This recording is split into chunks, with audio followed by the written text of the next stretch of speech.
I helped my cousin run his fishing fleet. We had cleared $3 million in profit.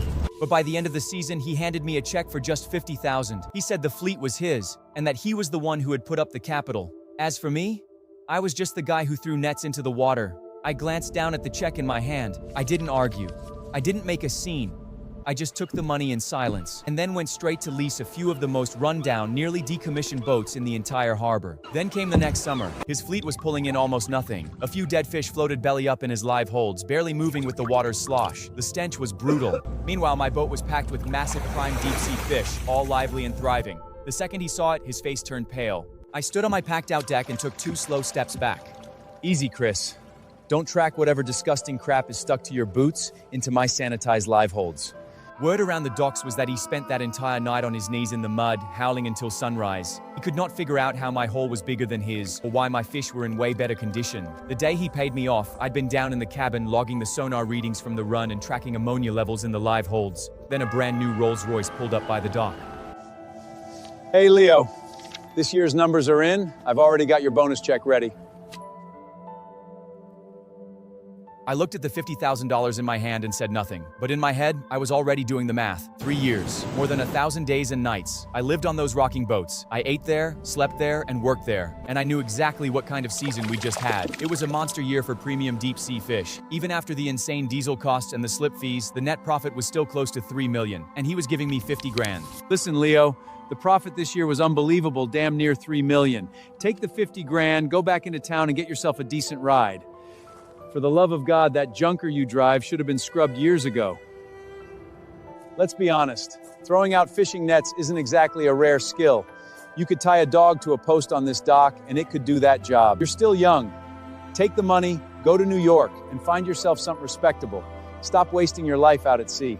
But hearing all that, I felt absolutely nothing.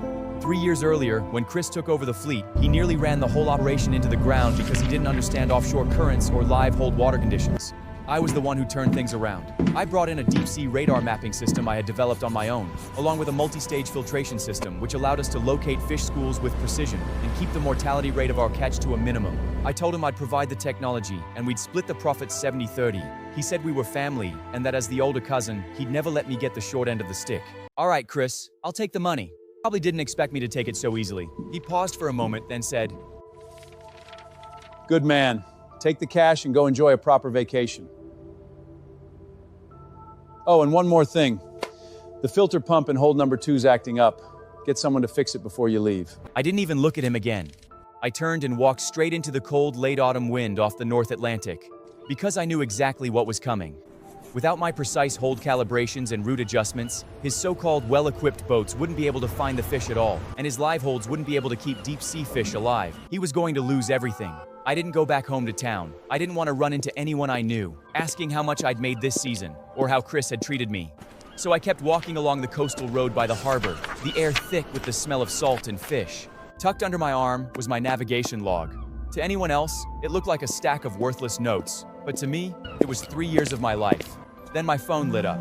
It was Chris, already showing off all over social media. His car, his house, even screenshots of his bank balance. And of course, the relatives flooded the comments, hyping him up. I shut off the screen without a word and headed toward Pier 9, at the far edge of the harbor. A few abandoned fishing boats had been sitting there for years, rusted through, reeking of old engine oil. The hulls were so worn down that even the drifters in town kept their distance. I stood on the algae-covered pier, staring at what everyone else saw as scrap metal. Then I crouched down, ran my hand along the anti-rust coating below the waterline, and took a closer look. That's when an idea surfaced, one I couldn't ignore. Didn't he say anyone could do this job? Then I'd show him what real high-tech fishing actually looks like. I turned around and walked straight toward the Port Authority office building. Good morning, Director Barnes. How are you today? I said. Oh, it's Leo. White-bearded director pushed up his glasses. Good heavens. Shouldn't you be out at sea with Chris's fleet by now? What are you doing here? I'd like to ask if those old rusty fishing boats at Pier 9 are available for rent now? Good grief, those piles of junk should have been scrapped long ago. Their engines are falling apart. What do you want to rent that stuff for? Not even the town drunks would take them for free. Director, how much is the annual rent? I'll be honest with you. If you're dead set on renting them, it's $1,000 a year, just a nominal fee. But I'll warn you first.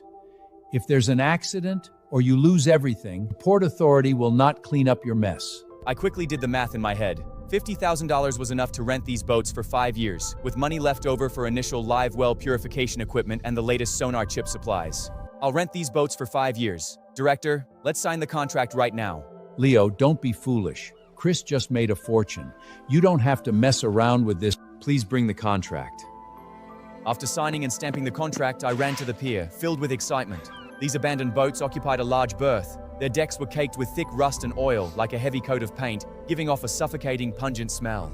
When the townspeople heard I'd rented these rundown old boats, they all came to watch and gossip. Has Leo lost his mind? A pile of scrap metal, and he actually plans to go fishing with this stuff? I think he's completely obsessed. Chris just gave him a $50,000 bonus, and instead of saving for marriage, he's blowing it all on junk. What an idiot. Even Chris drove over in his Rolls Royce looking utterly smug. He rolled down the window and laughed hysterically. Hey, Leo.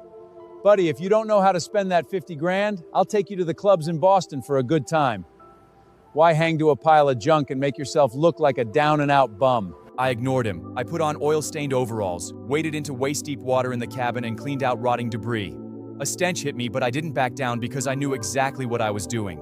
That night, after all the onlookers had left, I opened the black waterproof case I'd brought back from the tech company that day. Inside were detection modules and high-pressure oxygen supply components, custom equipment I'd spent countless days and nights secretly programming and modifying. This system was designed specifically to retrofit the live well tanks of old fishing boats.